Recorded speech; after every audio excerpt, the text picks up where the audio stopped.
همه اونایی که یوتیوبرایی که انقدر بازیشون خوبه مگه الکی رسیدن به اینجا؟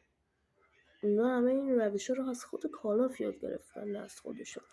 این ویدیو قراره بهت بگم چجوری پرو پلیر بشی. آقا کاری نداره، یه ویدیو آموزشی بچه توی کانال بچه رو میخوام براتون بذارم، آموزش پرو پلیر شدن، اینکه حتما کاربردی بچه به کارتون میاد. شما میتونید راست میگم بچه حداقل تو 2-3 روز یاد بگیرید و بتلتون لژند کنید. اشغال بچت که آسونه، یه روشش رو همینجا میگم. شما میتونید برید مثلا یه منطقه کسی اینمی نیست کمپ کنید، آخر بازی مفته که مفتکی به اولشون دوم میشین دیگه، کمپ کنید این چیزا بدون اینکه زیاد نمیزنید کابتو ببری بالا. ولی من یه روش رو هم میتونید